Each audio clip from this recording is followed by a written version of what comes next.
ರಂಗೇರ್ತಾ ಇದೆ ಉಪಚುನಾವಣಾ ಕಣ. ನಾಮಪತ್ರ ಸಲ್ಲಿಕೆಗೆ ಇಂದೇ ಕೊನೆ ದಿನ. ಇದು ಬಳ್ಳಾರಿ ಕದನ.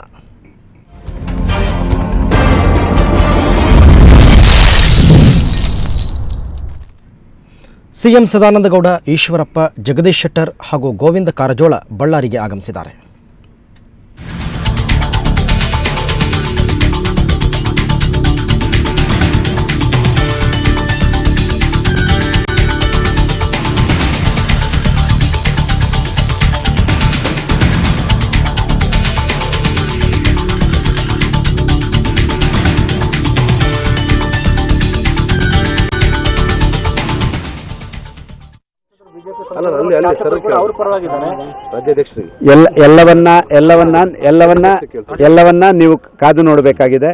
ಎಲ್ಲವನ್ನ ನೀವು ಕಾದು ನೋಡಬೇಕಾಗಿದೆ. ನಮ್ಮ ಪಕ್ಷದ ಸಂಘಟನೆ ಮತ್ತೊಂದು ಎಲ್ಲವೂ ನಮ್ಮ ಜೊತೆ ಇರುವಂತಹ ಸಂದರ್ಭದಲ್ಲಿ ಎಲ್ಲವೂ ಸುಸೂತ್ರ ಆಗಿದೆ.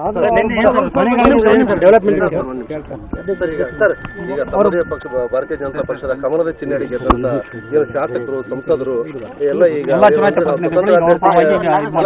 ಸ್ವತಂತ್ರ ಅಭ್ಯರ್ಥಿಗೆ ನಾವು ಸಪೋರ್ಟ್ ಮಾಡ್ತಾ ಇದ್ದೀವಿ. ಏನಾದರೂ ಶಿಸ್ತು ಕ್ರಮ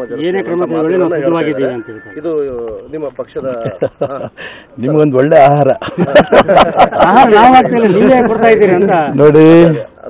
ಭಾರತೀಯ ಜನತಾ ಪಾರ್ಟಿ ಕಾರ್ಯಕರ್ತರ ಪಕ್ಷ, ಚುನಾಯಿತ ಪ್ರತಿನಿಧಿಗಳು ನಾವೆಲ್ಲರೂ ಆಗಿದ್ರು ಕೂಡ ನಾವೆಲ್ಲರೂ ಕೂಡ ಗೆದ್ದಿದ್ದು ಆ ಕಾರ್ಯಕರ್ತರಿಂದನೇ.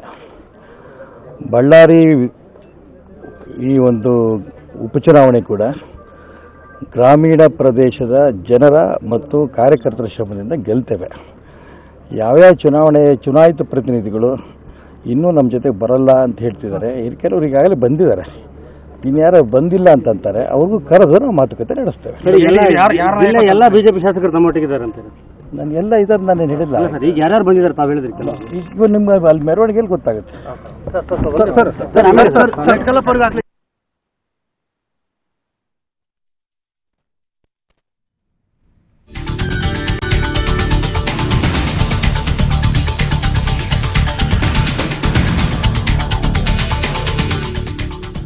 ಸೊ ಬಿಜೆಪಿಯಿಂದ ಗಾದಿ ಲಿಂಗಪ್ಪ ಅವರು ಇವತ್ತು ನಾಮಿನೇಷನ್ ಫೈಲ್ ಮಾಡ್ತಾ ಇದ್ದಾರೆ. ಇವರಿಗೆ ಬೆಂಬಲವನ್ನು ಸೂಚಿಸೋದಕ್ಕೆ ಮುಖ್ಯಮಂತ್ರಿ ಸದಾನಂದಗೌಡ, ಈಶ್ವರಪ್ಪ, ಜಗದೀಶ್ ಶೆಟ್ಟರ್ ಹಾಗೂ ಗೋವಿಂದ ಕಾರಜೋಳ ಬಳ್ಳಾರಿಗೆ ಆಗಮಿಸಿದ್ದಾರೆ. ಬನ್ನಿ ಈ ಬಗ್ಗೆ ಹೆಚ್ಚಿನ ಮಾಹಿತಿ ಪಡೆಯೋಣ ನಮ್ಮ ಪ್ರತಿನಿಧಿ ನರಸಿಂಹಮೂರ್ತಿ ಅವರಿಂದ. ನರಸಿಂಹಮೂರ್ತಿ, ಎಷ್ಟು ಗಂಟೆಗೆ ನಾಮಪತ್ರ ಫೈಲ್ ಮಾಡ್ತಾ ಇದ್ದಾರೆ ಗಾದಿ ಲಿಂಗಪ್ಪನವರು? ಹೇಗಿದೆ ಬಳ್ಳಾರಿಯಲ್ಲಿ ಇವತ್ತಿನ ಒಂದು ಪರಿಸ್ಥಿತಿ? ಹೌದು ಅರವಿಂದ್, ಈಗ ಏನಂತಂದ್ರೆ ಸಿಎಂ ಸದಾನಂದಗೌಡ ಅವರು ಬಳ್ಳಾರಿಗೆ ಬಂದ ನಂತರ ಬಿಜೆಪಿ ಕಾರ್ಯಕರ್ತರಲ್ಲಿ ಸ್ವಲ್ಪ ಹುಮ್ಮಸ್ಸು ಮತ್ತು ಚುರುಕು ಮೂಡಿದೆ ಅಂತ ಹೇಳ್ಬೋದಾಗಿದೆ. ಅವರು ಬಳ್ಳಾರಿ ವಿಮಾನ ನಿಲ್ದಾಣದ ಅವ್ರು ಏನು ಹೇಳಂದ್ರೆ ಪಕ್ಷದ ಸಂಘಟನೆ ದೃಷ್ಟಿಯಿಂದ ನಾವೆಲ್ಲ ಇಲ್ಲಿ ಕಾರ್ಯಕ್ರಮವನ್ನು ನಾಮಪತ್ರ ಸಲ್ಲಿಕೆ ಕಾರ್ಯವನ್ನು ಮಾಡಲು ಬಂದಿದ್ದೇವೆ. ನಾವು ಬಿಜೆಪಿ ಅಭ್ಯರ್ಥಿಯೇ ಬಳ್ಳಾರಿಯಲ್ಲಿ ಗೆಲ್ಲುವುದು ಖಚಿತ. ಮತ್ತು ಬಳ್ಳಾರಿ ಅಂತಲ್ಲ, ರಾಜ್ಯಾದ್ಯಂತ ಎಷ್ಟು ಉಪಚುನಾವಣೆಗಳಾಗಿದೆ ಅಲ್ಲೆಲ್ಲಾನು ಬಿಜೆಪಿ ಜಯಬೇರಿ ಬಾರಿಸಿದೆ. ಚುನಾವಣೆ ಅನ್ನೋದು ಬಿಜೆಪಿ ಹೊಸತೇನಲ್ಲ ಅನ್ನೋಂತ ಮಾತು ಸಿಎಂ ಸದಾನಂದಗೌಡ ಹೇಳಿದರು. ಅರವಿಂದ್, ನರಸಿಂಹಮೂರ್ತಿ, ಬಹಳ ಆಶ್ಚರ್ಯ ಆಗ್ತಕ್ಕಂಥ ವಿಚಾರ ಅಂದ್ರೆ ಇಡೀ ಬಳ್ಳಾರಿ ಉಪಚುನಾವಣೆಯ ನೇತೃತ್ವವನ್ನು ನಾನೇ ವಹಿಸ್ಕೊಳ್ತೀನಿ ಅಂತಕ್ಕಂಥ ಮಾತನ್ನ ಹೇಳ್ತಾ ಇದ್ದ ಯಡಿಯೂರಪ್ಪನವರು ಇವತ್ತು ಅಲ್ಲಿಗೆ ಬಂದಿಲ್ಲ. ಇದಕ್ಕೆ ಏನ್ ಕಾರಣ ಅಂತ ಏನಾದ್ರು ಗೊತ್ತಾಯ್ತಾ?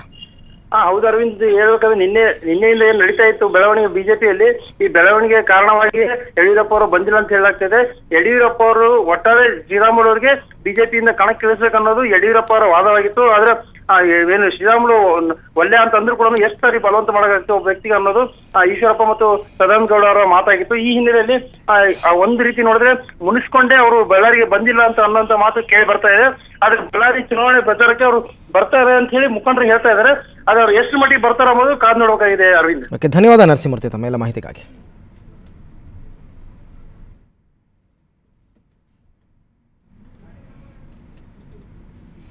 ಇನ್ನು ಬಿಜೆಪಿ ಹಾಗೂ ಕಾಂಗ್ರೆಸ್ನ ಅಭ್ಯರ್ಥಿಗಳಿಬ್ಬರೂ ಕೂಡ ಗೆಲುವಿನ ವಿಶ್ವಾಸವನ್ನು ವ್ಯಕ್ತಪಡಿಸಿದ್ದಾರೆ.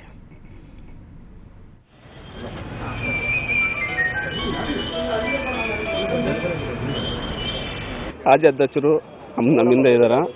ಅವರು ಬಂದ ಮೇಲೆ ಅವರು 12:30 ಮೇಲೆ ಬರ್ತಾ ಇದ್ದಾರೆ. ಮತ್ತು ಅವರೆಲ್ಲ ಆದಮೇಲೆ ಅವ್ರ ಜೊತೆಯಲ್ಲಿ ಹೋಗಿ ನಾಮಿನೇಷನ್ನು ಫೈಲ್ ಮಾಡ್ತೀವಿ ಸರ್.